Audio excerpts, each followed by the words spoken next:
कल्पना कीजिए, एक ऐसी दुनिया की जहां न पैसा था, न बैंक और न ही किसी कीमत का ख्याल। एक ऐसी दुनिया जहां जिंदगी सिक्कों या उधार पर नहीं, बल्कि इंसानी भरोसे पर चलती थी। सादा, नैसर्गिक भरोसा। सोचिए, आदिम इंसान आग के आसपास बैठे हैं, खाना बांट रहे हैं, औजार बदल रहे हैं, सुरक्षा के लिए एक दूसरे की मदद कर रहे हैं। बहुत पहले, जब फाइनेंस जैसा कोई शब्द पैदा भी नहीं हुआ था। लेकिन इन्हीं छोटे छोटे लेन देन में मांस के बदले तेज पत्थर, साथ के बदले आश्रय, फाइनेंस की पहली चिंगारी जल चुकी थी। इंसान और फाइनेंस शुरुआत से ही साथ, इंसानी सभ्यता की शुरुआत से ही बगैर बैंकों, बजटों और अकाउंट बुक्स के इंसान चीजों का आदान प्रदान करता रहा। फाइनेंस की कहानी उतनी ही पुरानी है जितना इंसान खुद। यह कहानी है जिंदा रहने की, बढ़ने की और अपने संसाधनों को संभालने की।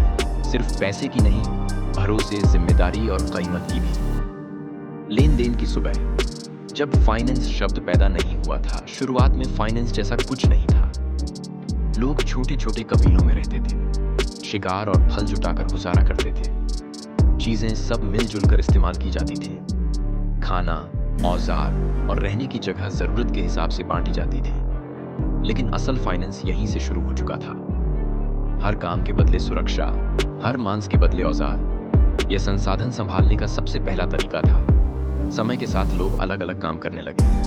शिकारी, किसान, मजदूर, व्यापारी। यहीं से बदले का सिस्टम, बार्टर सिस्टम शुरू हुआ। मछुआरा अपनी मछली के बदले किसान से गेहूं लेता था। लेकिन इसमें दिक्कतें थीं। एक गाय की कीमत 10 बोरी गेहूं के बराबर या नहीं।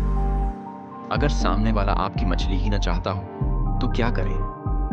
यहीं से एक आम मुद्रा की जरूरत महसूस होने लगी। पैसे की पैदाइश, आधुनिक फाइनेंस की नींव 3000 ईसा पूर्व के आसपास मेसोपोटामिया में, जो सभ्यता का पालना माना जाता है, पैसे का जन्म हुआ। शुरू में पैसा सिक्का या नोट नहीं था। यह अनाज, चांदी या जानवर थे, ऐसी चीजें जिन्हें सब कीमती मानते थे। मंदिर और महल पहले फाइनेंस सेंटर बने, जहां दौलत रखी जाती थी और कर्ज के हिसाब मिट्टी की तख्तियों पर लिखे जाते थे। यही रिकॉर्ड कीपिंग फाइनेंस की पहली पहचान बने। फिर मिस्र, यूनान और रोम ने फाइनेंस को और आगे बढ़ाया। सिक्के बने, उधार दिया जाने लगा, व्यापार और जंगें फाइनेंस से चलने लगी। रोमन भाषा के शब्द फिनिस मतलब अंत या हिसाब चुकाना से बाद में फाइनेंस शब्द बना, जिसका मतलब था कर्ज चुकाना या भुगतान करना। मध्यकाल, भरोसे से बैंक तक। रोमन साम्राज्य के गिरने के बाद व्यापार कम हो गया और लोग फिर से बार्टर की ओर लौट आए। लेकिन 12वीं से 13वीं सदी आते आते कारोबार फिर बढ़ा। इटली के शहर फ्लोरेंस, वेनिस, जेनोआ दुनिया के पहले बैंकिंग केंद्र बने। मेडिसी जैसे घरानों ने बैंकिंग, पैसे भेजने और डबल एंट्री बुक कीपिंग जैसी तकनीकें शुरू की। यही वो दौर था जब फाइनेंस शब्द यूरोप में आम होने लगा। मतलब सरकार का पैसा, टैक्स, उधार और पब्लिक फंड्स। रेनेसांस और खोजों का जमाना, दुनिया की फाइनेंस बदलने लगी। रेनेसांस में कला, कारोबार और सोच का नया दौर शुरू हुआ। दुनिया भर में व्यापार बढ़ा। समुद्री सफर सस्ता नहीं था।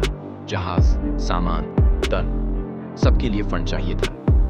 ये फंड राजा या अमीर लोग देते थे और बदले में मुनाफा पाते थे। यहीं से रिस्क और रिटर्न का कॉन्सेप्ट पैदा हुआ। 1600 के आसपास डच और ब्रिटिश ने पहली जॉइंट स्टॉक कंपनीज बनाई। लोगों ने हिस्से खरीदे। यहीं से शेयर बाजार पैदा हुआ। अब फाइनेंस का मतलब सिर्फ कर्ज चुकाना नहीं रहा, बल्कि पैसे को बढ़ाना बन गया। औद्योगिक क्रांति, पूंजी का युग। 18वीं 19वीं सदी में कारखाने, मशीनें, बड़े व्यापार शुरू हुए। इन्हें चलाने के लिए बड़े फंड की जरूरत थी। बैंक अब सिर्फ पैसा रखने की जगह नहीं रहे, वे पैसे बनाते भी थे, कर्ज और निवेश के जरिए। सरकारों ने बांड जारी किए, शेयर बाजार फैले और फाइनेंस की दुनिया तेजी से बढ़ी। फाइनेंस अब ताकत और तरक्की की पहचान बन चुका था। 20वीं सदी, फाइनेंस पूरी दुनिया को जोड़ने लगा। 2 विश्व युद्ध, महान मंदी और अंतरराष्ट्रीय व्यापार ने दुनिया की अर्थव्यवस्थाओं को बदल दिया। फेडरल रिजर्व, IMF जैसी संस्थाओं ने फाइनेंस को वैश्विक बना दिया। सेंचुरी के आखिर में फाइनेंशियलाइजेशन आया। फाइनेंस अब सिर्फ चीजें बनाने का नहीं, बल्कि पूंजी, डेटा और जोखिम मैनेज करने का खेल बन गया। डिजिटल दौर, सरहदों के बिना फाइनेंस 21वीं सदी ने फाइनेंस को डिजिटल बना दिया। Mobile banking, crypto currency, blockchain, अब पैसा उंगली के एक टैप पर घूम जाता है। एआई बाजार की चालें बढ़ता है। फाइनेंस अब न देशों में बंधा है न बैंकों में। यह रियल टाइम, ग्लोबल और टेक्नोलॉजी ड्रिवन है, लेकिन मकसद वही है, संसाधन संभालना, जोखिम समझना और तरक्की करना। नतीजा, अनंत सफर मांस और अनाज के बदले से लेकर डिजिटल कॉइन्स तक फाइनेंस इंसान के साथ साथ बढ़ता गया। पहले यह जिंदगी का सहारा था, फिर सभ्यता की नींव बन गया। फाइनेंस अब सिर्फ कर्ज चुकाना नहीं, यह पैसे, निवेश और कीमत को संभालने की पूरी कला और विज्ञान है। और आने वाले समय में टेक्नोलॉजी और डेटा इसे और बदल देंगे। फाइनेंस इंसान के साथ विकसित हुआ है। पहले यह जरूरत था, फिर व्यवस्था बना और अब यह पूरी दुनिया की धड़कन है।